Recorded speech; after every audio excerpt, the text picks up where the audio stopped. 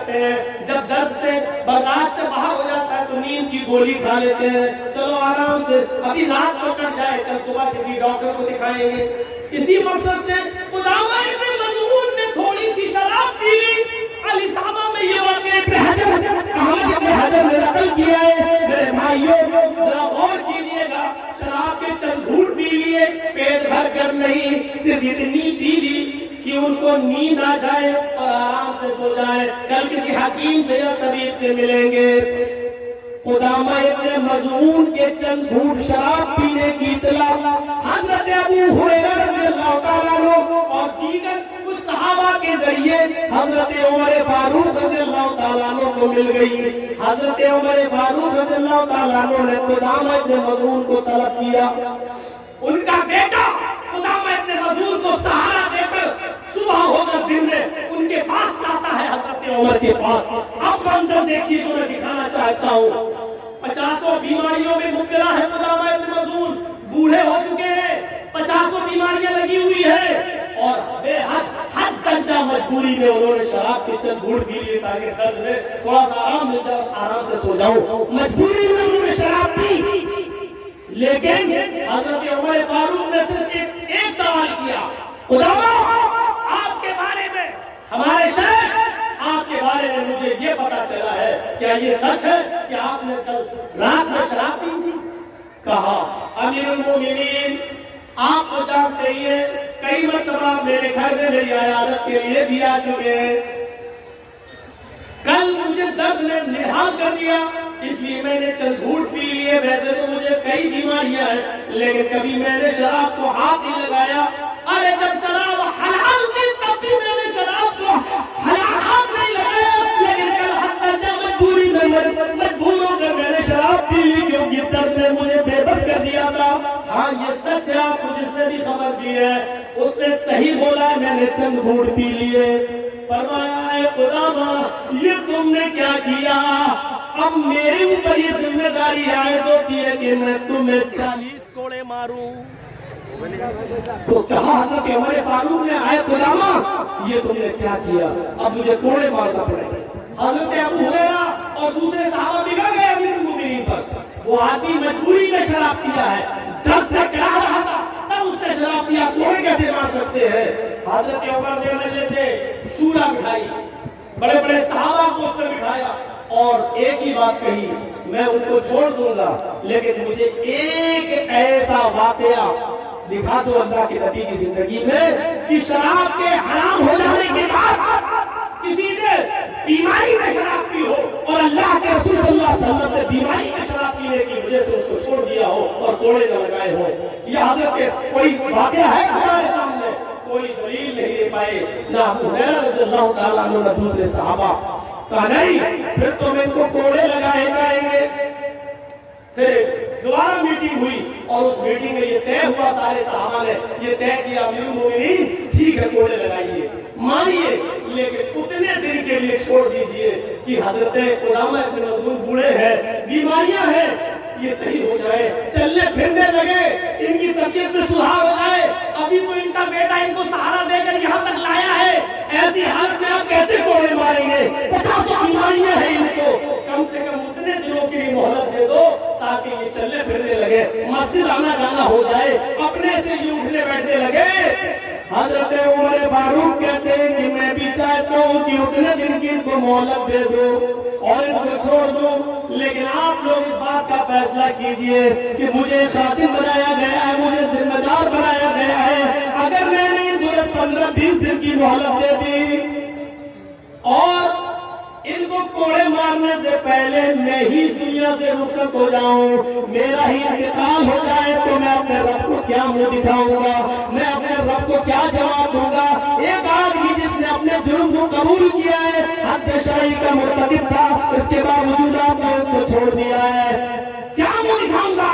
پھر حضرت عمر فاروق نے کسی کی نہیں مانی، حضرت ابو ہریرہ کئی دن تک ان سے ناراض بھی رہے اس بات پر، اور بھی صحابہ ناراض رہے، لیکن حضرت عمر نے کسی کی نہیں سنی۔ قدامہ ابن مظعون کو کھڑا کیا گیا اور اپنے جلاد سے ان کو 40 کوڑے لگوائے گئے۔ بڑھاپے میں بیماری کی وجہ سے مجبوری میں نیند نہیں آ رہی تھی اور درد سے کرا رہے تھے تب انہوں نے شراب پی، لیکن اس بڑھاپے میں بھی ان کو کوڑے مارے گئے۔ قدامہ ابن مظعون کو میرے بھائیوں، قدامہ ابن مظعون 40 کوڑے کھا تو لیے، لیکن ابن حجر لکھتے ہیں الصحابہ میں کہ اس کے بعد پھر وہ پوری زندگی جتنے دن زندہ رہے، سال 2 سال 3 سال جتنے دن بھی قدامہ ابن مظعون زندہ رہے، پھر وہ بستر سے اٹھ نہیں سکے، ان کی ہڈیوں میں اتنا درد بڑھ گیا کہ پھر وہ ساری نمازیں بستر پر پڑھتے رہے، اور عمر فاروق کے کوڑے مارنے کی وجہ سے پھر وہ بستر سے اٹھ نہیں سکے اور اسی بستر پر ان کا انتقال ہوا۔ لیکن حضرت عمر فاروق نے کوڑے مارے۔ نوجوانوں، اس واقعے سے عبرت حاصل کرو کہ اس عمر میں کوڑے مارے گئے، 50 بیماری میں ملوث ہونے کے باوجود ان کو نہیں چھوڑا گیا اور درد سے کراہ رہے تھے، تب انہوں نے شراب پی۔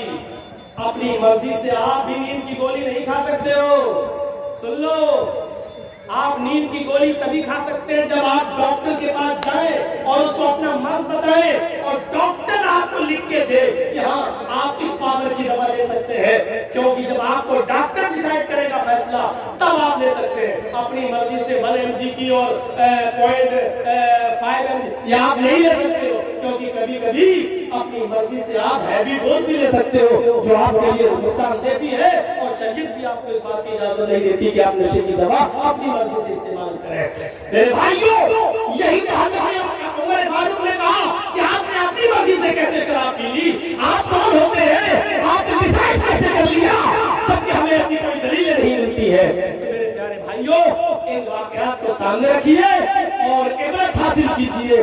اللہ کے رسول صلی اللہ علیہ وسلم نے کبھی کہا تھا بنی اسرائیل میں 72 فرقے تھے، میری امت میں 73 فرقے ہوں گے، حسب اللہ بن ناس، جیسے پیروں میں پہنے جانے والے جوتے برابر ہوتے ہیں، اسی طرح میری امت میں بنی اسرائیل میں کوئی فرق نہیں ہوگا۔ حتی ان کان منہم من اطاع امہ علانیۃ، اگر بنی اسرائیل میں کوئی اپنی ماں کے ساتھ اعلانیہ زنا کیا ہوگا، چوراہے پر زنا کیا ہوگا، سب کے سامنے اگر کسی نے اپنی ماں کے ساتھ زنا کیا ہوگا، تو میری امت پر بھی قیامت اس وقت تک نہیں آئے گی جب تک کہ میرے امت کے افراد بھی اپنی ماں کے ساتھ اعلانیہ زنا نہ کریں۔ امت محمدیہ اپنی ماں کے ساتھ زنا، ماں بہن بیٹی کے ساتھ زنا کا یہ دروازہ میرے بھائیوں اگر کہیں سے کھلے گا تو یہی شراب سے کھلے گا۔ اگر آپ چاہتے ہیں کہ میرے ہاتھوں سے میری ماں، میری بہن، میری بیٹی کی عزت و آبرو بچی رہے تو شراب کو چھوڑنا پڑے گا، اور شراب کی نفرت اپنے دلوں میں پیدا کرنی ہوگی۔ سماج کے سربلندہ لوگ، کوئی لڑکا کوئی لڑکی لے کے بھاگ جائے تو بہت جلدی میٹنگ ہو جاتی ہے پنچایت میں، فلاں کا لڑکا فلاں کی لڑکی بیٹھ گیا، اتنا جرمانہ لگاؤ، لے کے بھاگا اتنا جرمانہ لگا، جرمانہ لگ جاتا ہے۔ وہ سماج کے ذمہ دار جو فوراً میٹنگیں کرتے ہیں، ان کو یہ میٹنگیں کرنی چاہیے کہ فلاں آدمی شراب پی رہا ہے، وہ ہمارے سماج میں رہ کیسے رہا ہے، اس کا سوشل بائیکاٹ کیا جائے، اس کی موت اور خوشی، شادی اور بیاہ میں اس سے لین دین تک کیا جائے، شادی بیاہ میں اور ڈیوٹی میں یعنی موت اور خوشی میں اس کا بائیکاٹ کیا جائے۔ جب تک کلی سزائیں مقرر نہیں ہوں گی، شراب ہماری سوسائٹی سے نہیں نکلے گی۔ ہمیں شراب کے لیے میٹنگیں کرنا ہوگی اور اپنے معاشرے کو پاک و صاف کرنا ہوگا۔ 5:09 ہو گئے ہیں، 10 منٹ، 5:20 پر میرے بھائیوں اذان ہے، مجھے بھاٹول جانا ہے۔ 10 منٹ میں آپ کے روبرو ہوں، سامنے ہوں، آپ سے صرف گزارش کر رہا ہوں۔ لوگ اتنے پریشان ہیں کہ مولانا صاحب اس بلواری کی جامع مسجد کے لیے چندہ نہیں ہوا، آپ تھوڑا سا، تو اگر اسلام میں ہاتھ جوڑنا جائز ہوتا تو میں جوڑ لیتا، ہاتھ دامن پھیلانا جائز ہوتا تو میں آپ کے سامنے پھیلا کے کہہ دیتا۔ میں 10 منٹ بیٹھا ہوا ہوں، آپ کو اگر مجھ سے محبت ہے